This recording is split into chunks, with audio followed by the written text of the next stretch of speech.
Hey, I'd like to welcome you to another episode of Mission Matters. My name is Adam Torres, and if you'd like to apply to be a guest in the show, just head on over to missionmatters.com and click on Be Our Guest to apply. All right, so today I have Vince Sanders on the line, and he is the founder, president, and the name of his company is CBD American Shaman. Vince, welcome to the show.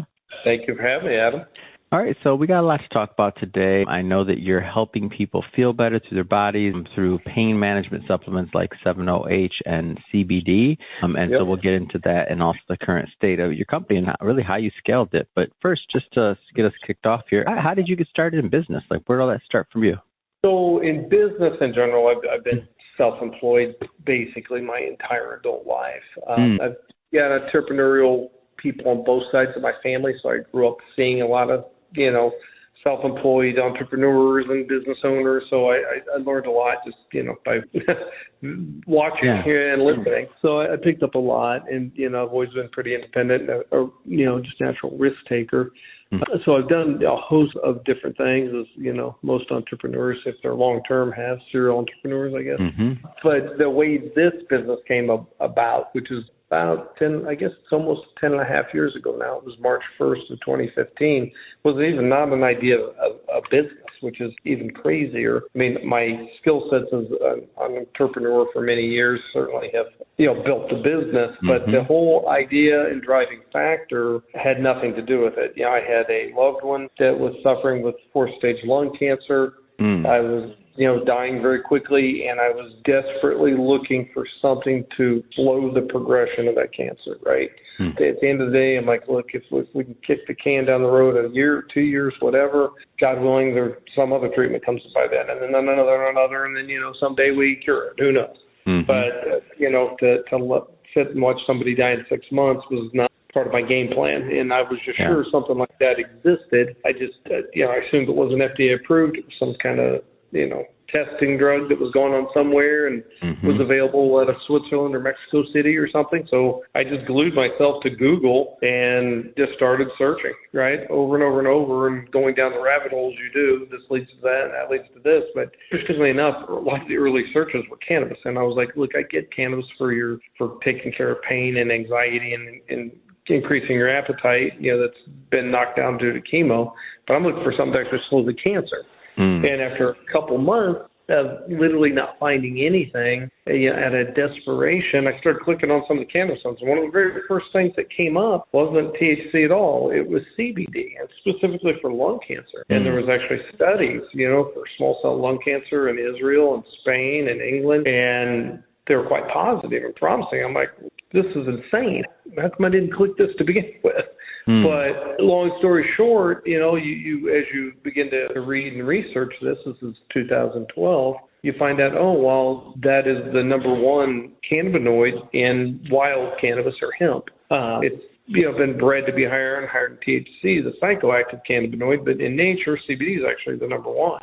I happen to be in Kansas City. Well, this was one of the largest hemp growing areas for centuries. And there's a lot of, quote, ditchweed around here that, fool's pot, if you will. And I'm like, well, all I need is some of that, and I can do a crude concoction and give it to him. And that's what I did. And, to this day, I didn't have HPLCs and all those types of things at that point in time, so I still don't know what was there. But what we did see was a enormous change in him, which extended his life for many months, and maybe he'd still be here. Unfortunately, due to the chemo, his own immune system was, non-existent, and he went to the hospital once a month for an MRI so they could see, hey, all these treatments we're giving you, are they working? Are these tumors shrinking? Are they holding steady? Are they growing? And they had been shrinking dramatically. And we never did share with them, what he was doing, so they just assumed all the different, things they were giving him. The cocktail was working, and maybe it was, maybe it's a combination, we'll never know. But again, the tumors were shrinking rapidly. It looked like, man, we got this. I can't even believe it. And he went in for an MRI. And the very next morning, he woke up and had a lot of, thousands of tiny blisters all over his forearm. And he called his oncologist and said, hey, I don't know if this is something to be worried about. I mean, I feel fine and everything, but I've got tons of little blisters all over my forearm. And the doctor said immediately, come straight over. Well, they got there, they said, you've got a staph infection. They immediately put him in the hospital. and put him on antibiotics. But unfortunately, even though they kept him hooked up to antibiotics nonstop, he died in roughly a week of sepsis, of all things. Died of a freaking infection, right? I mean, it's heartbreaking, right? It's like, hey, it was actually more heartbreaking than if he had just died the normal way, because we actually started having a lot of hope, and then to have it go like that, and it goes so rapidly. But, that is life. We all deal with loss, and unfortunately, we had to there. But I was very confident that this product, CBD for all I knew, and whatever else was in there, was a large part, if not completely responsible for that. And, and I was just like, I have to keep doing this. I have to really figure this out. And that's what I did. I just, for a couple of years, just kind of ground it out and really started to figure out the science behind it and how it worked and making these products. And then there was actually, some laws that were put into place that made it clear that, hey, it's legal if it's done under these ways. So then it opened up a path where you could actually sell it. And at the time, as I said, I've always done entrepreneurial, and I had a e-cigarette company. He made e-liquids and things. And, our big deal was, hey, back then everything came from China. And we're like, hey, know what you're putting in your body. Proudly made in America, CGMP standards, blah, blah, blah. And so that's where I had the labs and things to do this kind of research that I was doing. And I had a booth that I kept every year at the ASD show, which is a large retail show every year in Las Vegas. Literally anything that retails from a teddy bear to a diamond is there. And I kept a booth right in the convenience store section, right next to the smoke shop section. So it was very, perfect traffic for what I did. And I thought, because there's like 1 million people that attend this show, and I'm like, this would be a great place to launch a CBD product. I mean, I literally and to test the idea, right? Because you said it, no, yeah. Correct. Yeah, we're 3 weeks away from the show. Nothing. I have no idea. So I don't even have a product idea. So I called my graphic artist, and I'm like, hey, Donna, I want to do this. And then she's like, what? For this, because she'd already been doing art and things and for the show. And I'm like, yeah. She's like, we have to make all this product, all these banners and tablecloths and flyers and all these things and design it and produce it in 3 weeks.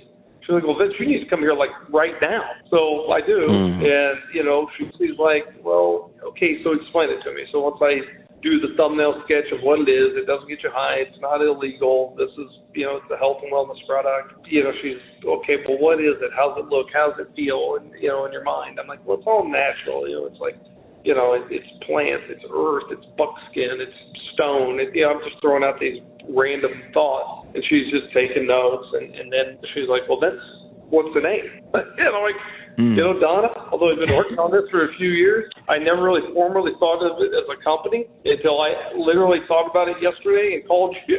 And she's like, okay, well, what naturally comes to you? And I kind of look up, I'm like, wow. The only thing that naturally comes to me with the feel of this and everything would be like medicine, man. And I go, but that word medicine would probably kill us if this works. And she's like, shakes her head, kind of, yeah. She's, well, what's another name for a medicine man? And we're just sitting across, a desk from each other. We're both kind of another name for medicine, another name. And I go, a shaman. She leans across the table, like, I really like that. She's like, I just, that's palpable. I feel it. And I'm like, great. And so then she goes, well, American Shaman, right? Proudly made in America. I'm like, well, of course. And then I'm like, yeah, but Don, what the hell is American Shaman? What is it? What does that mean? And I'm like, well, put CBD in front of it, so at least it is. Of course, nobody even knew what CBD was at that time. So literally in that few-minute conversation, CBD, American Shaman was born. Boom. And, for the first few years, there was many times I'm like, man, is that really the right name? But it has obviously served us well and become who we are. So it was, I guess, meant to be. The stars were in for Shaman to be born. And, from there, it was a product that we're bringing to market that nobody even knew what it was or how it worked. So it was an enormous educational lift. And that's both with the public and with vendors and then with local law enforcement and counties and cities and states and lobbying efforts and all that this has become. It just, I look back over it. When you live something day to day, you don't realize how incredible amount of work you put into something. But it is somehow, some way, it's worked, right? I'm one of about 6 people that initially founded the Hemp Roundtable that had the idea to try and put federal law in place, and we wrote the farm bill that passed in 2018, and it repealed roughly 90 years of prohibition of the cannabis plant with six guys. Now, it's hard to even believe, right? When Trump signed that in late 2018, it was like truly a chill. Your arms and back were just, goosebumps. Like, you've always heard about this and in school and how a bill is made, this and that, but I'd never even dreamed of doing something like this and visiting with senators and congressmen and explaining all this. And, wow. And what a story. It's hard to, no, I mean, when I sit here right now, it's just to have this overwhelming sense of, divine intervention or something. It's like, I just don't think that this little group, this hardy little group of guys, band of guys could have done this. Right? I mean, it just doesn't seem realistic. So who knows? Yeah. But here we are. We once the 18 farm bill was signed and we entered 19, the hemp market exploded. With it being illegal, it just went crazy. There was a lot of people sitting on the sidelines that were just waiting. And so it got very competitive. You kind of had to race to the bottom. Everybody's like, well, I'll just sell my product cheaper and push everybody out, which wasn't really realistic. But it was, the thinking. And so it was, luckily we had a brand and we could hold our pricing, at least to a certain extent, and keep our profitability. And then we, after going through that drastic market shakeup, entered into COVID, which was, how do you plan for a pandemic, especially with brick and mortar stores and they which were in venues that, you couldn't even be open. So it lots of twists and turns. And, we came up very early on. We're like, wait a minute, we're perfectly set up to make sanitizing products, hand sanitizers and, room type sanitizers. We made hypochlorous acid, which is electrolyzed salt water, which will kill any bacteria, or virus on Earth in few parts per million. It's really potent. It's amazing. But you could drink it. So we made God knows how many tens of thousands of gallons of that, sold it to lots of hospitals and grocery stores and convenience stores and all over. I mean, sold it to Amazon. They didn't sell it. I mean, they literally used it in their warehouses and NASCAR. And I mean, Coca-Cola, we sold to everybody. But so that was a huge savior both for the company and for the stores. But guess what? Where you could get sanitizer suddenly became a necessary business and they could stay open. So it was kind of double-sided. We got we had the profitability from sanitizer. We helped the world with, with these products, and our stores got to stay open. So it was, again, kind of a stars in alignment, divine intervention, being light on our feet and able to pivot in a moment's notice. And that got us through COVID. And then the hemp industry kind of started to wake up again. But there was, still a lot of product overproduction of 19 and, you kind of whittled that down, and over a couple of years, and lots of these little people finally went out of business and shrunk down, and now it's a fairly tight industry as far as companies. There's not nearly so many, and it's still very competitive, but the price is not quite as bad. And that's it. But due to that, been looking at other plants. Like, okay, we did great with this, but we don't have to be a one-trick pony. What other health and wellness products are out there? Plants are full of alkaloids, and there's all kinds of different medicinal properties. So we just kind of started reading lots of research papers and looking at ethnobotanicals from all over the world that have been used for centuries, in time immemorial, and then kind of get an idea this might do that or that might have these properties. And, okay, well, what's the active, and figuring out how to extract it and how to make that into a product that's deliverable to a consumer that actually is effective and it's efficacious, and it's in our realm of education that we learn so well with hemp. We just have to educate you about kratom or kanna or blue lotus or all these other plants. So, and as you see all those, they all fit under the American Shaman brand, right? Like that seems like it would all fit, right? Because it's all kind of the same mission. That is absolutely right. So again, back to divine intervention. Shaman absolutely is perfect for what was perfect. But who knew 10 years ago in a hurried conversation that was going to be so apropos for what we did? But here it is, right? What? I mean, it's it's kind of, what amazing. an amazing story of entrepreneurship, really, and like you being set up for all these different. It's interesting as I look at that American Shaman brand and the feather, and for anybody that's listening to this, definitely go check it out, or even check them out on Instagram too. But when you look at the overall CBD American Shaman brand and the feather and everything else, I'm like, and when you're describing these other products, it just makes sense. It just makes sense, as you see it. You even have stuff for dogs, I'm saying. You have stuff for pets. And I'll tell you what, that is a huge market. People love their pets. And I honestly think these products work better on a canine than a human. I can tell you stories of people that their dog is on their last leg. They're 15 years old. They have to lift them up and down over the bed. They have to carry them outside to go to the bathroom, but they can't bring themselves to lay them down. And they start giving them CBD. And all of a sudden, this dog that really was ready to be laid down is going in and out on its own, is jumping up on the bed. It's just hard to believe. I mean, these products work great, but you can't take a 90-year-old and give them CBD and they suddenly start running laps around the nursing home. You watch it with a canine, it's just like magic. You're like, what the? But it certainly helps the humans, but not to that degree.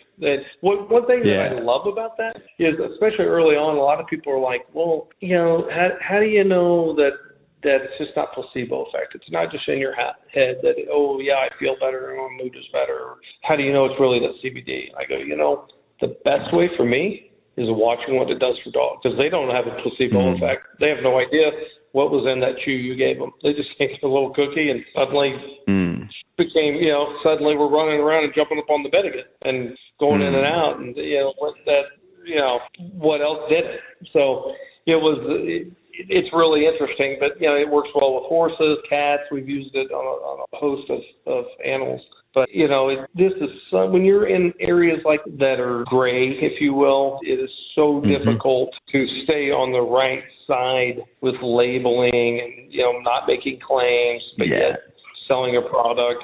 It's very difficult to sell something that I can't explain to you, or I can't give you an idea of how you properly use it, or So you're constantly in this back and forth battle with the quote powers that be of how does this work? And oftentimes, unfortunately, you just feel like, wow, the FDA just doesn't want to help people. You're like, apparently they're just big pharma, period. And the longer I've been in this, the more that I think that type of thing. Right? I really do. 75% of the funding comes from big pharma. So people kind of usually follow the money, right? And every FDA commissioner has either come from big pharma or gone to big pharma after they left. It kind of speaks volumes. But if you're really trying to help people, okay, well here it is. It's helping people. Well, that's anecdotal. Well, okay, but we don't put it on the market for 10 years while we go through stage 1, 2, and 3. We're to prove that it works, spend $100 million, and that's never going to happen, right?